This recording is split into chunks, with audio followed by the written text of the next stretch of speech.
இப்போ ஒரு குழந்தை பிறந்து வளரும் போது எந்த அளவுக்கு வீட்டில் அவங்க டைம் ஸ்பெண்ட் பண்ணுறாங்களோ அதே அளவுக்கு ஸ்கூல்லையும் டைம் ஸ்பெண்ட் பண்ணுவாங்க. ஸோ பேரண்ட்ஸ்க்குமே பார்த்தீங்கன்னா படிப்பை தாண்டி யங்காக இருக்கும் போது குழந்தைங்களுக்கு எக்ஸ்ட்ரா கரிக்குலர் ஆக்டிவிட்டீஸில் இன்வால்வ் பண்ணணும்னு நினைக்கிறாங்க. ஆனால் அந்த குழந்தைக்கு எந்த எக்ஸ்ட்ரா கரிக்குலர் ஆக்டிவிட்டியில் இன்ட்ரெஸ்ட் இருக்குன்னு கண்டுபிடிக்கணும்ல. அந்த ஸ்டேஜில் நம்ம எக்ஸ்ப்ளோரேட்டிவாக இருக்கணும், எக்ஸ்பெரிமெண்டலாக இருக்கணும். பேஷனே என்னன்றது புரியாம கரியரோட சிக்னிபிகன்ஸ் லைஃப்ல இப்போ ஒரு லைஃப் பார்ட்னர் நம்ம தேர்ந்தெடுக்கும் போது நிறைய யோசிக்கிறோம்ல. நிறைய யோசிச்சுதான் இப்படி இதுக்கு ஒத்து வருவாங்களா, இது சரியா இருக்குமாலாம் பார்த்து தான் சூஸ் பண்றோம். அதே மாதிரி தானே கரியரும் நம்ம கூட ஒரு 20-30 வருஷமாவது ஈஸியா டிராவல் பண்ணும். அப்ப அதுக்கு எவ்வளவு யோசிக்கணும், எவ்வளவு முன்னமே பிளான் பண்ண ஆரம்பிக்கணும். ஒரு சர்வே என்ன கண்டக்ட் பண்ணி என்ன சொல்றாங்கன்னா, இந்தியாவில் மட்டுமே 70% பேர் வேலை செஞ்சுட்டு இருக்காங்க. இப்ப கரண்டா அவங்களுக்கு பிடிக்காத வேலையில இருக்கிறதாவும், அதனால அவங்க ரொம்பவே மன உளைச்சலுக்கு ஏற்பட்டு மென்டல் ஹெல்த் இஷ்யூஸ்ல இருக்கிறதாவும் சொல்றாங்க. Even after getting in to the right field அதுல உங்களுக்கு ஸ்ட்ரகிள் இருக்கும், சேலஞ்ச் இருக்கும். நீங்க மக்கள் என்ன நினைக்கிறாங்க, கரியர் கவுன்சிலர் வந்துட்டா எல்லாமே ஈஸி ஆயிடுமா? ஆகாது. அட்லீஸ்ட் நீங்க அவ்வளவு சேலஞ்சையும் ஸ்ட்ரகிளையும் சரியான இடத்துல போடுவீங்கல்ல. இதெல்லாம் நீங்க பிளான் பண்ணாம பண்ணீங்கன்னா தப்பான இடத்துல போய் கஷ்டப்பட்டுட்டு இருப்பீங்க. நீங்க அவ்வளவு கஷ்டத்தையும் தப்பான இடத்துல பண்ணா என்ன ரிசல்ட் உங்களுக்கு கிடைக்கும்? இங்கிலீஷ் பேச தெரிஞ்சாதான் வாழ்க்கையில முன்னுக்கு வர முடியும் இன்னமும் நம்பிக்கிட்டு இருக்கும். அப்ப அதுல எல்லாம் வைக்கிற வெயிட்டேஜ மத்த திறமைகளை வளர்த்துக்கிறதுல வைக்கணும்ல. இன்னைக்கு குழந்தைங்க என்ன ஆயிடுறாங்கன்னா, சரியா இங்கிலீஷ் பேச தெரியலையா, ஐயோ நம்ம ரொம்ப கம்மி, ஒரு இன்ஃபீரியாரிட்டி காம்ப்ளெக்ஸ்லயே எல்லாரையும் வச்சுக்கிட்டே இருந்தா அப்ப நமக்குள்ள இருக்க திறமைகளை நம்மளே அடக்குற மாதிரி ஆயிடுது இல்லையா?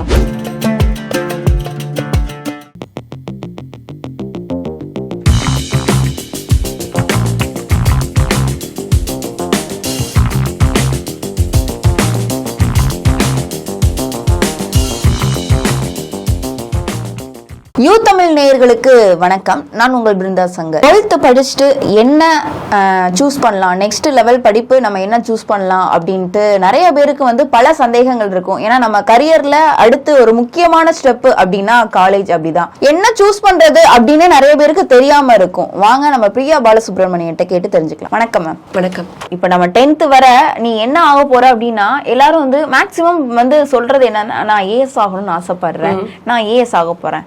10th அப்புறம் அந்த ரிசல்ட் அப்படின்ற ஒண்ணு வந்ததுக்கு அப்புறம் தான் பிள்ளைங்களே நம்மளுக்கு இந்த திறமை இருக்கு அப்படின்றத புரிஞ்சுக்கிறாங்க. மேக்ஸ் நம்மளுக்கு நல்லா வருது, சரி நம்ம அக்கௌண்ட்ஸ் குரூப் எடுப்போம், ஏன்னா ஃபர்ஸ்ட் குரூப் மேக்ஸ் எடுப்போம். சரி அந்த மேக்ஸ் நம்மளுக்கு பிடிக்கல, அது செட் ஆகல, நம்ம அக்கௌண்ட்ஸ் போலாம் அப்படின்னு சொல்லிட்டு அக்கௌண்ட்ஸ் போனாங்க அப்படின்னா அதுக்கப்புறம் தான் அவங்களுக்கு தோணுது, சரி நம்ம சிஏ படிக்கலாமே, நம்மளுக்கு அக்கௌண்ட்ஸ் நல்லா வருது, நம்ம சிஏ பண்ணலாம், இல்லைன்னா ஆடிட்டிங் லைன், அதான் அக்கௌண்ட்ஸ் இல்லைன்னா அந்த மாதிரி ரிலேட்டடா ஏதாவது போகலாம். அதுல இருந்து வெளியில வந்ததுக்கு அப்புறம் தான் தெரியுது இது எல்லாமே நம்மளுடைய மார்க் ரிலேட்டடா தான் நம்ம என்ன ஆக போறோம் நம்மளே நம்ம நினைச்சுக்கிட்டு இருக்கோம். பட் காலேஜ் எல்லாம் முடிச்சுட்டு வெளியில வந்ததுக்கு அப்புறம் தான் நமக்குள்ள உள்ளக்க ஒரு திறமை இருக்கும்.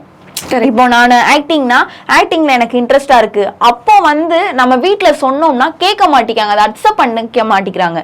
அதுக்குள்ள நம்மளுடைய மார்க் ரிலேட்டடா ஏதோ நம்மளுக்கு ஒரு ஜாப் கிடைக்குது, அந்த ஜாப் வச்சு நம்மளுக்கு கவர்மெண்ட் ஜாப்பே நம்மளுக்கு கொடுத்துடுறாங்க, நம்மளும் போய் ஒர்க் பண்றோம். ஆனா அதை ஃபுல்ஃபில்லா கான்சென்ட்ரேட் பண்ணி நம்மளால பண்ண முடியல.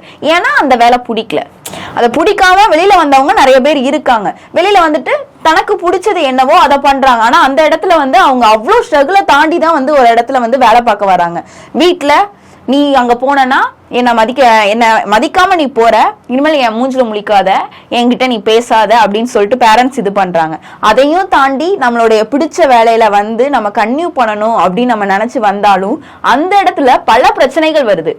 அதையும் தாண்டி நம்ம முன்னேறணும்னு நினைச்சா ஒழுங்கா அந்த அம்மா அப்பா கேட்டு நம்ம பேசாண்டி அந்த கவர்மெண்ட் ஜாப்பையே நம்ம பாத்துருக்கலாமோ, அவங்க சொன்ன வேலைக்கே போயிருக்கலாமோ, சரி கேம்பஸ்ல தான் நம்மளுக்கு வேலை கிடைச்சிச்சு அங்க கூட நம்ம போயிருக்கலாமோ, இங்க நம்ம தப்பு பண்ணிட்டோமோ அப்படின்னு சொல்லிட்டு நிறைய பேர் இருக்காங்க. ஆனா அதையும் தாண்டி சக்சஸ் ஆனவங்க நிறைய பேர் இருக்காங்க. இதெல்லாம் எப்படி ஓவர் கம் பண்ணி ஒரு குழந்தை வருது? ஏன்னா ஒவ்வொரு இடத்துலயும் பாத்தீங்க அப்படின்னா அவங்களுக்கு ஒவ்வொரு விதமான தடங்கள் தொடர்ந்து வருது. இதை எப்படி மேனேஜ் பண்ணி கொண்டு வருது? இப்போ ஒரு குழந்தை பிறந்து வளரும் போது எந்த அளவுக்கு வீட்டில் அவங்க டைம் ஸ்பெண்ட் பண்ணுறாங்களோ அதே அளவுக்கு ஸ்கூல்லையும் டைம் ஸ்பெண்ட் பண்ணுவாங்க. ஸோ பேரண்ட்ஸ்க்குமே பார்த்தீங்கன்னா படிப்பை தாண்டி யங்காக இருக்கும் போது குழந்தைங்களுக்கு எக்ஸ்ட்ரா கரிக்குலர் ஆக்டிவிட்டீஸில் இன்வால்வ் பண்ணணும்னு நினைக்கிறாங்க. ஆனால் அந்த குழந்தைக்கு எந்த எக்ஸ்ட்ரா கரிக்குலர் ஆக்டிவிட்டியில் இன்ட்ரெஸ்ட் இருக்குன்னு கண்டுபிடிக்கணும்ல. அந்த ஸ்டேஜ்ல நம்ம எக்ஸ்ப்ளோரேட்டிவா இருக்கணும், எக்ஸ்பெரிமெண்டலா இருக்கணும். ஒரு பாட்டு கிளாஸ் அனுப்புறோம், ஒரு சில குழந்தைங்க அந்த பாட்டு கிளாஸ் நல்லா பிடிச்சிக்குவாங்க, நல்லா பண்ணுவாங்க, அப்ப அந்த குழந்தைக்கு அதுல இன்ட்ரெஸ்ட் இருக்கு, திறமை இருக்குன்னு அர்த்தம். ஒரு சில குழந்தைங்களுக்கு வராது, அப்ப அதை நிறுத்திடணும். அப்ப வேற என்ன கிளாஸ் இருக்குன்னு கொஞ்ச நாள் நம்ம எக்ஸ்பெரிமெண்ட் பண்ணி பார்க்கணும்.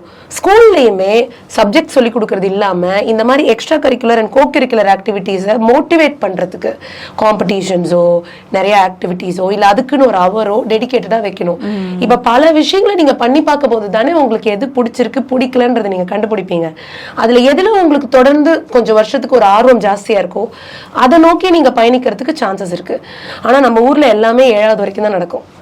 8வது வந்துட்டாலே 9வது வந்துட்டாலே அவ்வளவுதான், போர்டு எக்ஸாம்ஸ், இனிமே எல்லாத்தையும் மூட்டை கட்டு, எக்ஸ்ட்ரா கரிக்குலர் கோ கரிக்குலர் எல்லாத்தையும் பேக்ல வச்சுட்டு அதை மட்டுமே ஃபோக்கஸ் பண்ணி எதுக்கு மார்க் வாங்குறதுக்கு.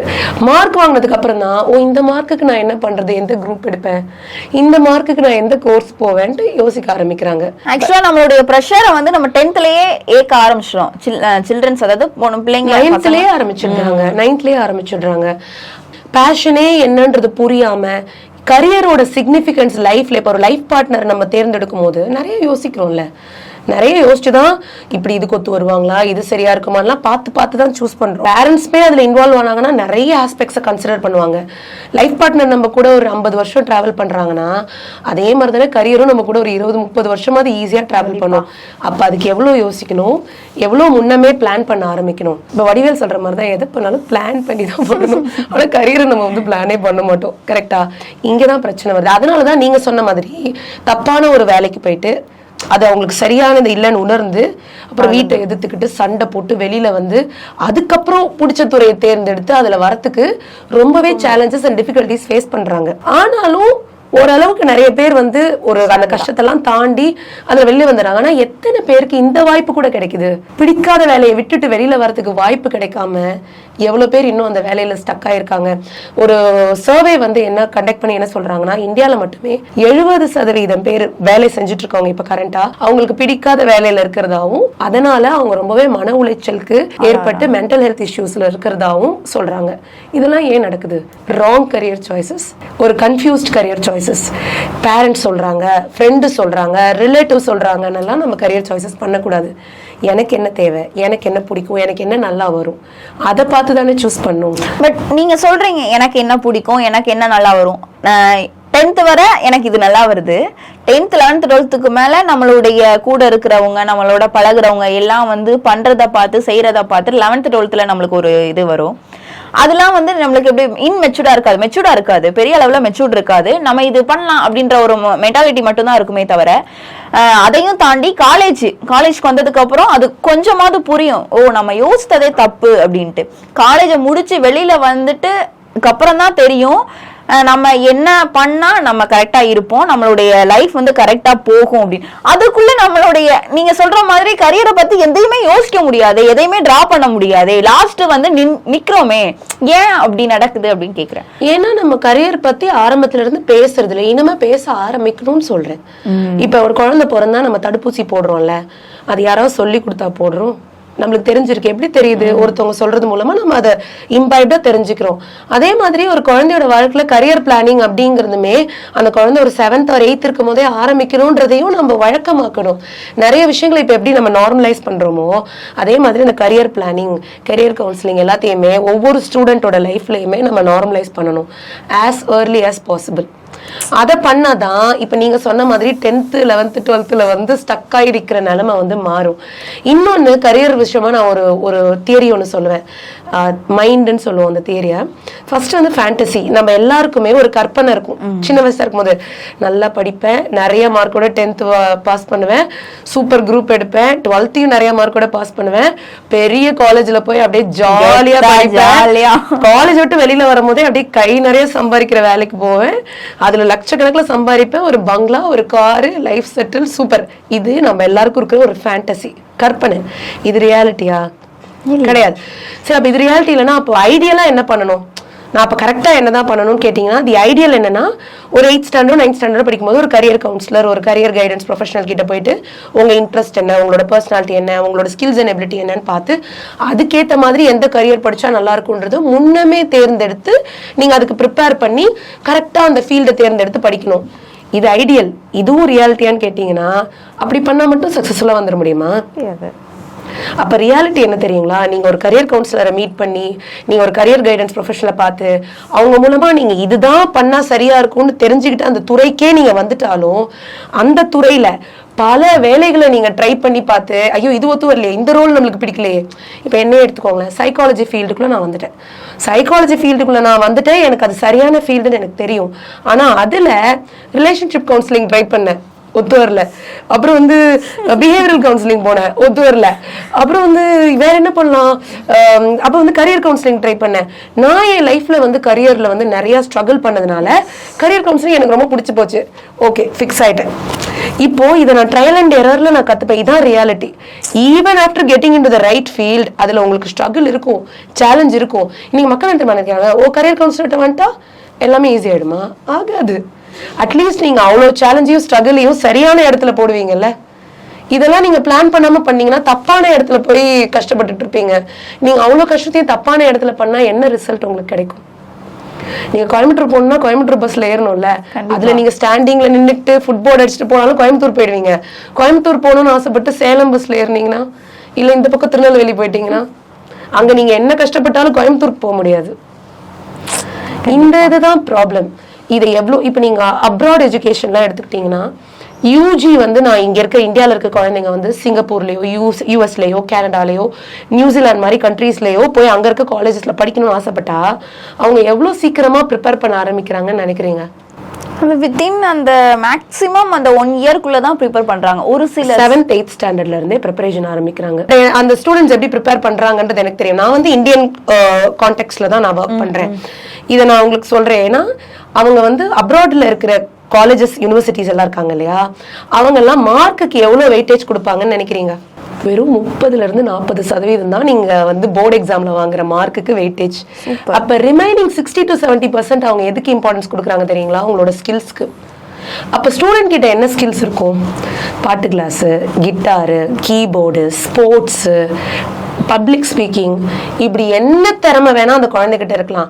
அதை அந்த குழந்தை எப்படி வந்து டெவலப் பண்ணியிருக்காங்க, அவங்க அதுல என்ன மாதிரி காம்படிஷன்ஸ் எல்லாம் போயிருக்காங்க, அந்த திறமையை வளர்த்துக்கிறதுக்கு அவங்க எவ்வளவு ஹார்ட் ஒர்க் பண்ணியிருக்காங்கன்னு ப்ரொஃபைல் பில்டிங்னு நம்ம சொல்லுவோம், போர்ட்ஃபோலியோன்னு சொல்லுவோம். இதை இந்த யூஜியே நான் அப்ராட் படிக்கணுன்ற பசங்க 8th ஸ்டாண்டர்ட்ல இருந்தே இந்த வேலையை ஆரம்பிக்கிறாங்க. அவங்க எல்லாரும் வெறும் என்ட்ரன்ஸ் எக்ஸாமுக்கும் போர்டு எக்ஸாம் மார்க் வாங்குறதுக்கு மட்டும் ப்ரிப்பேர் பண்ணல, ஆல் ரவுண்டா அவங்கள டெவலப் பண்ணிக்கிறதுக்கு, ஒரு நல்ல ப்ரொஃபைலை வளர்த்துக்கிறதுக்கு ஸ்கில் டெவலப்மெண்ட்ல டைம் இன்வெஸ்ட் பண்றாங்க. நம்ம ஊர்ல காலேஜஸ்ல 95% மார்க்ஸுக்கு தான் இம்பார்ட்டன்ஸ் கொடுக்குறாங்க. பெரிய பெரிய யூனிவர்சிட்டிஸ் கூட காலேஜுக்குள்ள நுழைஞ்சிடலாம். ஆனா நீங்க காலேஜ் முடிச்சுட்டு வெளில வந்தா ஜாப் மார்க்கெட்டை ஃபேஸ் பண்ணணும்ல. ஜாப் மார்க்கெட் என்ன கேக்குது? ஸ்கில் இருக்கா? உனக்கு ஏதாவது ஒரு ஸ்கில் அதுல நீ சூப்பரா இருக்கியா, உனக்கு வேலை. ஸ்கில் இல்லையா, வேண்டாம். எஸ்பெஷலி இப்போ கோவிட்க்கு அப்புறம் ஒர்க் சினாரியோவே மாறிடுச்சு. ஃப்ரீலான்சர்ஸ், ஸ்டார்ட் அப்ஸ், இந்த மாதிரி எல்லாம் உள்ள வந்துட்டாங்க. இப்போ முழுசா கூட ஒரு ஆளை நீங்க எம்ப்ளாய் பண்ணி சேலரி கொடுக்கணும்னு இல்லை, அந்த வேலையை முடிக்கிறதுக்கு ஒரு ஆளை ஹையர் பண்ணி நீங்க அவங்களுக்கு காசு கொடுக்கலாம். நல்லாவே வேலை செய்யறாங்க. அப்போ நீங்க எப்படி ஒரு ஸ்டேபிள் இன்கம் ஜென்ரேட் பண்ணுவீங்க? வேலை தெரிஞ்சாதான் வேலை கிடைக்கும், மார்க் இருந்தா மட்டும் இல்லை. இதை வந்து எவ்வளோ சீக்கிரம் நம்ம புரிஞ்சுக்கிறோமோ, எவ்வளோ சீக்கிரம் நம்ம பண்ண ஆரம்பிக்கிறோமோ அவ்வளோ நல்லது. நம்ம இப்போ நீங்க சொல்றத பார்த்தா தமிழ்நாடு, அதாவது இந்தியான்னு எடுத்துக்கலாமே, இந்தியா அளவுல மட்டும்தான் இந்த விழிப்புணர்வு வந்து மக்கள்கிட்ட இல்லை. இந்தியாவை தாண்டி வேற இதுல போயிட்டோம் அப்படின்னா அந்த விழிப்புணர்வு மக்கள் கிட்ட இருக்கு அப்படின்னு சொல்றீங்களா? ஜென்ரலா வந்து மக்கள் கிட்ட இருக்குன்னு சொல்ல முடியாது. எஜுகேஷன் சிஸ்டம், இப்ப நம்ம வந்து இந்தியா வந்து ஒரு கலோனியல் இதுல இருந்தோம், நம்மள வந்து பிரிட்டிஷர்ஸ் வந்து ரூல் பண்ணிட்டு இருந்தாங்க.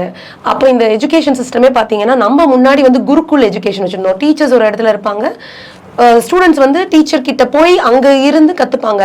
அப்ப குருகுல்ல என்ன உங்களுக்கு பாட புத்தகமா வச்சு சொல்லி கொடுத்தாங்க கிடையாது. காட்டுக்கு கூட்டிட்டு போய் அங்க இருக்க விஷயங்களை காட்டுவாங்க, பாடம் எடுப்பாங்க, ரியலா சமைக்க வைப்பாங்க, எல்லா விஷயங்களும் சொல்லி கொடுப்பாங்க. பிராக்டிக்கலா தான் எல்லாமே கத்துக்கிட்டாங்க. ஆனா இந்த பிரிட்டிஷ் சிஸ்டம் ஆஃப் எஜுகேஷன் நம்மளுக்கு சொல்லி கொடுத்தது என்ன? ஒரு புக்கு, அதுக்கு அந்த புக்ல 4 டாபிக், உனக்கு அதை சொல்லி கொடுப்பாங்க, நீ மனப்பாடம் பண்ணு, நான் கொஸ்டின் கேட்பேன், மனப்பாடம் பண்ணதை எழுது, மார்க் போடுவாங்க. அதை வச்சு நீ சூப்பர், நீ கொஞ்சம் ஆவரேஜ், நீ வந்து ஸ்லோ லேர்னர்னு ஒன்று பிரிச்சிருவாங்க. அதுக்கு நீ என்ன வேலை தெரியுமோ இப்படி பண்ணி நம்மளோட திறமைகளை சப்ரஸ் பண்ணிட்டாங்க. ஓவர் பீரியட் ஆஃப் ஜென்ரேஷன்ஸ் இதையே நம்ம உண்மை நம்பினதுனால இன்னைக்கு டேலண்ட் ஸ்கில்லு இதை பத்திலாம் பேசினாலே எல்லாருக்கும் அப்படியா என் குழந்தைக்கு என்ன டேலண்ட் இருக்கு மேம். எல்லா குழந்தைகளுக்குமே இந்த மண்ணுல பிறக்கிற எல்லா உயிருக்குமே ஏதாவது ஒரு தனித்திறமை இருக்கும். அது நீங்க நினைக்கிற மாதிரி மார்க் வாங்குறதாவோ இல்ல ஜென்ரல் நாலேஜ் நிறைய பேசுறதாவோ மட்டுமே இருக்காது. வரைய தெரியறது, நல்லா பேச தெரியறது, ரைட், இயற்கை மேல ஆர்வமா இருக்கிறது, இது எல்லாமே கூட இன்டெலிஜென்ஸ் தானே. அப்ப பேரண்ட்ஸ்க்கு இத பத்தின அவேர்னஸ் வரணும். நம்ம இந்த ஸ்கூல் எஜுகேஷன் சிஸ்டம் இவால்வ் ஆகணும், சேஞ்ச் ஆகணும். அதுதான் மத்த கண்ட்ரீஸ்க்கும் நம்மளுக்கும் இருக்கிற டிஃபரன்ஸ். இப்ப ஜப்பான்ல இருக்க குழந்தைங்க ஜாப்பனீஸ் தான் பிரைமரியா பேச கத்துக்கிறாங்க, இங்கிலீஷ் கத்துக்கல. 8th ஸ்டாண்டர்ட் குழந்தை கூட புரோக்கன் இங்கிலீஷ் தான் பேசுறாங்க. ஜாப்பனீஸ் ஸ்காலர்ஸ் கூட புரோக்கன் இங்கிலீஷ்ல தான் பேசுறாங்க. அவங்களோட டெக்னாலஜி நம்மளோட எவ்வளோ மடங்கு அதிகமா இருக்கு. ஆனா நம்ம இங்கிலீஷ் பேச தெரிஞ்சாதான் வாழ்க்கையில முன்னுக்கு வர முடியும் இன்னமும் நம்பிக்கிட்டு இருக்கோம். அப்ப அதுல எல்லாம் வைக்கிற வெயிட்டேஜ மத்த திறமைகளை வளர்த்துக்கிறதுல வைக்கணும்ல. இன்னைக்கு குழந்தைங்க என்ன ஆயிடுறாங்கன்னா, சரியா இங்கிலீஷ் பேச தெரியலையா, ஐயோ நம்ம ரொம்ப கம்மி, ஒரு இன்ஃபீரியாரிட்டி காம்ப்ளெக்ஸ்லயே எல்லாரையும் வச்சுக்கிட்டே இருந்தா அப்ப நமக்குள்ள இருக்க திறமைகளை நம்மளே அடக்குற மாதிரி ஆயிடுது இல்லையா. அப்ப இது மாறணும். இதுதான் இந்தியால மாற வேண்டியது. கண்டிப்பா. இப்ப நீங்க சொன்னதுக்கே ஒரு உதாரணமா நான் அந்த உதாரணம் சொல்லலாம்னு பாக்கேன். என்ன அப்படின்னா, கட் ஆஃப், அதாவது கட் ஆஃப், இவ்வளவு கட் ஆஃப் இருந்தாதான் நீ நீட் எக்ஸாம் எழுதி நீ டாக்டர் ஆக முடியும் அப்படின்னு சொல்லிட்டு நம்மளுடைய சிஸ்டம் இருக்குது. பட் ஆனா அந்த பொண்ணு ஒரு 400 எடுத்துக்கிட்டுமே, ஆனா அந்த பொண்ணுக்கு டாக்டர் தான் ஆவேன், எனக்கு அதுல மட்டும்தான் இன்ட்ரெஸ்ட் இருக்கு, அதை தவிர வேற எது நீங்க படிக்க சொன்னாலும் என் மண்டையில ஏறாது அப்படின்னு இருக்கு. ஆனா அந்த கட் ஆஃப், அந்த நீட் எக்ஸாம் எழுதுறதுக்கு கூட அந்த பொண்ணுக்கு தகுதி இல்ல, அதாவது மார்க் அடிப்படையில. ஆனா டாக்டர் ஆறதுக்கு எல்லா தகுதியும் அந்த பொண்ணு கிட்ட இருக்கு, எல்லா திறமையும் இருக்கு. அந்த இடத்துல அந்த பொண்ணோடைய திறமையில இருந்து எல்லாமே அங்கீகரிக்கப்படலையே. ஏன்?